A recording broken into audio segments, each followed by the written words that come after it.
नमस्कार दोस्तों, Byju's exam prep IAS Hindi में आप सभी का स्वागत है। आज की बड़ी खबर में हम असम की बाढ़ के संदर्भ में चर्चा करेंगे। आप सभी जानते हैं असम के क्षेत्र में व्यापक रूप में ब्रह्मपुत्र के जो भाग हैं वो बाढ़ से ग्रस्त हैं और इससे जान माल की बड़े पैमाने पर नुकसान हुआ है। इसके अलग अलग पक्षों की हम चर्चा करेंगे। आज की बड़ी खबर को प्रारंभ करने से पहले आप सभी अभ्यर्थियों के लिए एक महत्वपूर्ण सूचना है। हमारे साप्ताहिक समसामयिकी के रूप में हमने एक्सप्लेन की सीरीज को पिछले हफ्ते ही प्रारंभ किया था। आप सभी अभ्यर्थी इसको काफ़ी अधिक पसंद कर रहे हैं। हमारी इसी एक्सप्लेन्ड सीरीज के अंतर्गत अग्निपथ योजना के संदर्भ में विस्तृत रूप में चर्चा कल रात्रि 8 बजे लाइव रूप में की जाएगी। आप सभी एक्सप्लेन्ड सीरीज में भाग लें और अग्निपथ योजना के अलग अलग जो पक्ष हैं उनके संदर्भ में अपनी समझ को विकसित करें। जब हम असम की बाढ़ की बात करते हैं तो प्रमुख रूप से ब्रह्मपुत्र नदी को इसके लिए उत्तरदायी माना जाता है, जो असम के प्रमुख भाग से बहती है। ब्रह्मपुत्र के प्रवाह क्षेत्र के कारण प्रमुख रूप से असम का जो भाग है वो बाढ़ से ग्रस्त होता है।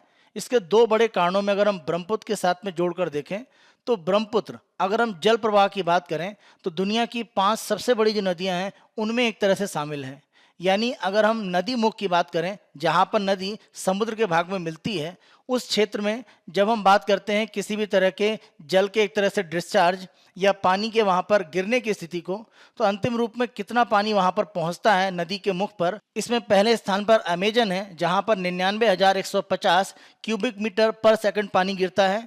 दूसरे स्थान पर कांगो, तीसरे स्थान पर यांगची और चौथे स्थान पर हमारी ब्रह्मपुत्र है। ब्रह्मपुत्र जब अपने नदी मुख पर एक तरह से समुद्री भाग में मिल रही होती है तो अंतिम रूप में 19,830 क्यूबिक मीटर प्रति सेकंड के अनुसार एक तरह से पानी इसके द्वारा वहां पर छोड़ा जाता है। यह स्थिति दिखाती है कि जल ग्रहण क्षमता के आधार पर यह बड़े पैमाने पर जल प्राप्त करती है और अंतिम रूप में इसको समुद्री भाग तक पहुंचाती है। लेकिन इसके मध्य में अगर हम देखें तो असम का भाग आता है जो बाढ़ से प्रमुख रूप से प्रभावित होता है। एक दूसरा आंकड़ा अगर हम देखें तो ब्रह्मपुत्र में जो भी जल की तलछट होती है, जब हम तलछट या सिल्ट की बात करते हैं तो यह प्रमुख रूप से ब्रह्मपुत्र में काफी चिंता की स्थिति दिखाता है। और आंकड़े ये दिखाते हैं कि अगर हम 2008 की एक गणना देखें जिसमें यह कहा गया है कि चीन की अगर हम येलो नदी को छोड़ दें तो उसके बाद से दूसरे और तीसरे स्थान पर अगर हम वार्षिक रूप में तलछट की बात करें तो ब्रह्मपुत्र का स्थान आता है। यानी पहले स्थान पर येलो नदी है चीन की, उसके बाद अगर हम देखें तो दूसरा और तीसरा स्थान ब्रह्मपुत्र का आता है। ब्रह्मपुत्र नदी के द्वारा प्रति वर्ग किलोमीटर में जितना तलछट एक तरह से छोड़ा जाता है वह अगर अनुमान हम देखें तो यह दूसरे और तीसरे स्थान पर आती है, यानी चीन की येलो नदी के बाद। और दूसरा और तीसरा स्थान कहाँ पर है इसका? पहला बांग्लादेश के अगर हम बहादुराबाद में देखें तो लगभग 1128 टन प्रति वर्ग किलोमीटर इसके द्वारा तलछट छोड़ा जाता है। और अगर हम गुवाहाटी के पास पांडु की बात करें तो यहाँ पर 804 टन प्रति वर्ग किलोमीटर तलछट या सिल्ट इसके द्वारा एक तरह से इकट्ठी की जाती है। जब भी बड़ी मात्रा में तलछट या सिल्ट इकट्ठा होता है तो नदी की एक तरह से जो गहराई है उसमें कमी आ जाती है और नदी अपने किनारों की तरफ एक तरह से विस्तारित होती है और यही बाढ़ का प्रमुख कारण बनता है। तो इतनी बड़ी मात्रा में सिल्ट या तलछट इस नदी में रहती है कि उसको एक तरह से हटाकर नदी की गहराई को सामान्य नहीं किया जा सकता है और जैसे जैसे इसकी गहराई कम होती है ये किनारों में फैलकर बाढ़ का एक कारण बनती है। अगर हम यहाँ पर देखें कि तलछट इतनी बड़ी मात्रा में ब्रह्मपुत्र में आती कहाँ से है, तो ब्रह्मपुत्र का उद्गम जैसा आप जानते हैं तिब्बत के क्षेत्र में होता है। तिब्बत की अगर हम क्षेत्र की बात करें तो यह एक ठंडा और शुष्क क्षेत्र है जहां पर वृक्षारोपण की कमी है, यानी इस भाग में आपको बड़े पैमाने पर जंगल के क्षेत्र नहीं मिलेंगे।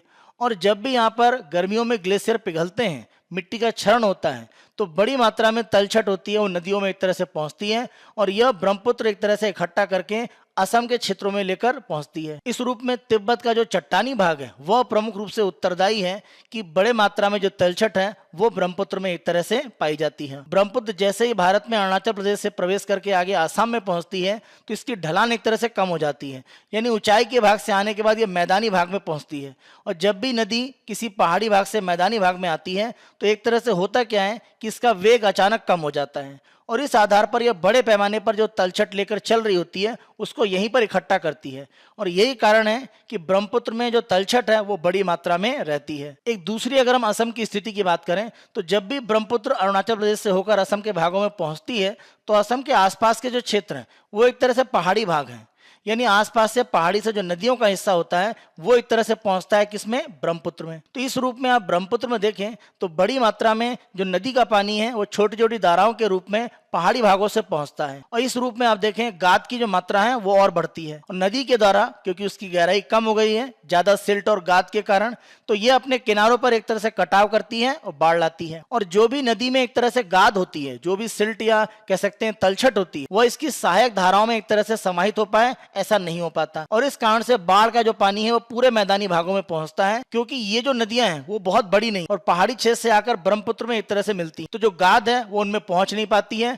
और इस रूप में ब्रह्मपुत्र अपना विस्तार करती है, कटाव करती है और बाढ़ का एक कारण बनती है। असम की एक और स्थिति अगर हम देखें तो यह उस क्षेत्र में स्थित है जहां पर भूकंप की संभावना काफी प्रबल रहती है। अगर हम यहां पर 1950 में असम में आए प्रमुख भूकंप की बात करें तो माना जाता है कि इसके कारण असम का जो डिब्रूगढ़ का क्षेत्र है पूर्वी असम में, वहां पर ब्रह्मपुत्र का जो स्तर है उसमें 2 मीटर की एक तरह से वृद्धि हुई। तो यह जो अस्थिर क्षेत्र है, इसी कारण से ब्रह्मपुत्र अभी अपने स्थायी रूप को एक तरह से प्राप्त नहीं कर पाई है और उसके धारा का जो भाग है उसमें कुछ परिवर्तन होता रहता है। यह भी प्रमुख रूप से बाढ़ का एक कारण माना जाता है ब्रह्मपुत्र के लिए।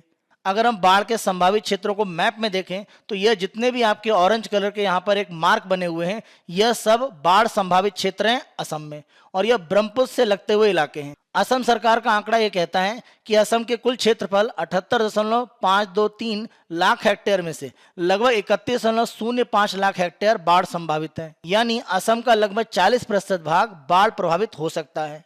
और अगर हम पूरे भारत में देखें तो असम के पास जो भी बाढ़ संभावित क्षेत्र है वो पूरे भारत में जितने भी बाढ़ संभावित क्षेत्र है उसका 10% बनता है। तो यह भी एक तरह से असम की स्थिति को दर्शाता है कि वहां पर प्रमुख रूप से बाढ़ की संभावनाएं क्यों हैं। ब्रह्मपुत्र में बाढ़ के कुछ अन्य कारणों को अगर हम देखें तो झूम खेती जो असम के भागों में की जाती है, जहां पर एक तरह से जो जंगल के क्षेत्र हैं उनको जलाकर खेती के उपयोग के लायक बनाया जाता है। तो जंगल का क्षेत्र जब एक तरह से समाप्त होता है तो यह एक तरह से पानी की प्रमुख रूप से जो धारण करने की क्षमता मिट्टी की होती है वो कमजोर करता है और उस आधार पर पानी मिट्टी को बहाकर ले जाता है और तलछट बढ़ती है और ब्रह्मपुत्र में एक तरह से जितनी तलछट बढ़ती है वो बाढ़ को उतना ज्यादा एक तरह से भीषण बनाती। तो यह भी एक बड़ा कारण माना जाता है। जलवायु परिवर्तन के कारण असम के भागों में जो भी वर्षा होती है वह काफी एक तरह से सघन और गहरी हो चुकी है। इस आधार पर वर्षा की जो मात्रा है उसमें तेजी से वृद्धि हुई है और कम समय में अधिक वर्षा की स्थितियां बन रही हैं।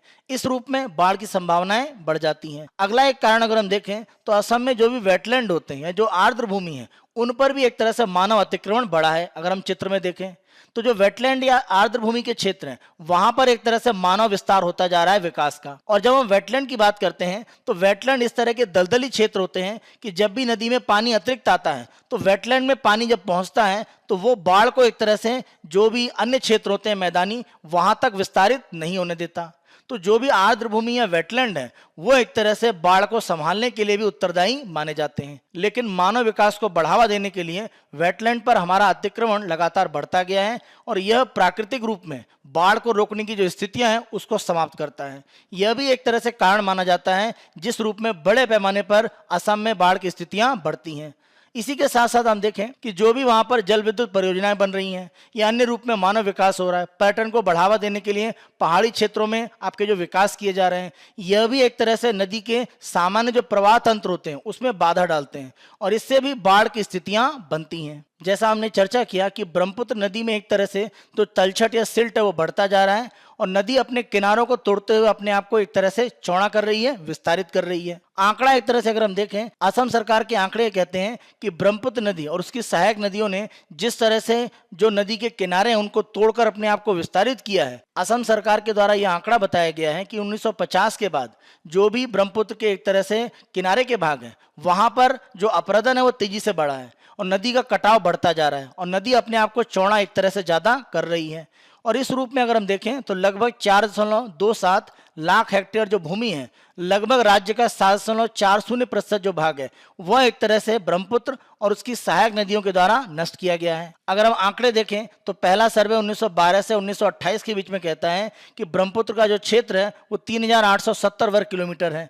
1963 से 75 के बीच में ये 4850 वर्ग किलोमीटर और 2006 का जो तीसरा सर्वे है इसमें यह आंकड़ा 6080 वर्ग किलोमीटर तक पहुंचा है। यानी ब्रह्मपुत्र अपने क्षेत्र को एक तरह से विस्तारित कर रही है और कहीं कहीं ब्रह्मपुत्र नदी की चौड़ाई अगर हम देखें तो लगभग 15 किलोमीटर तक पहुंच गई है और यह भारत की सबसे चौड़ी नदियों में एक बन चुकी है। अनुमान है कि प्रतिवर्ष लगभग 8,000 हेक्टेयर भूमि कटाव के कारण नष्ट हो रही है। असम में जो बाढ़ की स्थितियां हैं उसको रोकने के उपाय क्या हो सकते हैं? पहला प्रमुख उपाय यह है कि जो भी बारिश के एक तरह से आंकड़े हैं वो सटीक रूप में और विकेंद्रित रूप में, यानी राज्य और जो भी एक तरह से स्थानीय निकाय हैं असम में, वहां तक पहुंचने चाहिए। अगर बारिश के आंकड़े हमारे पास अग्रिम रूप में रहते हैं तो हम बाढ़ से बचाव के प्रयास कर सकते हैं और जान माल की जो हानि होती है उसको बचा सकते हैं। हम चीन के माध्यम से ब्रह्मपुत्र के संदर्भ में जो भी जल प्रवाह की जानकारी है वो प्राप्त करते हैं और उसके लिए हम कुछ राशि भी एक तरह से भुगतान करते हैं चीन को। तो ये जो आंकड़ा है इसे जनता को भी एक तरह से उपलब्ध कराया जाना चाहिए, जिससे नदी के संदर्भ में लोगों की जानकारी बढ़े और वह बाढ़ से एक तरह से निपटने के लिए बेहतर रूप में तैयार हो पाए। साथ साथ नदी का अध्ययन एक तरह से नए रूप में होना चाहिए और जलवायु परिवर्तन के कारण इस पर क्या प्रभाव पड़ रहा है उसका अध्ययन करके अगर हम काम करेंगे तो बाढ़ से जो हानि है उसका हम बचाव कर सकते हैं काफी हद तक। साथ साथ ब्रह्मपुत्र के आसपास के क्षेत्रों में वन रोपण को बढ़ावा देना चाहिए, आर्द्र भूमि प्रबंधन को बढ़ावा देना चाहिए, जिससे अगर ब्रह्मपुत्र में अतिरिक्त पानी आता है तो वह आर्द्र भूमि के क्षेत्रों में पहुंचकर बाढ़ की जो भीषण स्थिति है उसको एक तरह से शहरी क्षेत्रों में जाने से रोक पाए। अंतिम रूप में मानसून से पहले जो भी ब्रह्मपुत्र के आसपास के किनारे के तटबंध हैं उनकी मजबूती की एक तरह से जांच की जाए, जिससे कि बाढ़ रिहायशी क्षेत्रों में ना पहुंचे और नुकसान की स्थितियां न्यूनतम हो पाएं। तो इस रूप में अगर आवश्यक कुछ उपाय किए जाएं तो बाढ़ की जो स्थितियां हैं उनसे बचाव की संभावनाएं बन सकती हैं। यह हमारी आज की बड़ी खबर है। आगे के अंकों में इसी रूप में हम बड़ी खबर को जारी रखेंगे। अधिक से अधिक संख्या में लाइक, शेयर और सब्सक्राइब अवश्य करें। यही प्रमुख रूप से आपके द्वारा हमारा प्रोत्साहन है। धन्यवाद।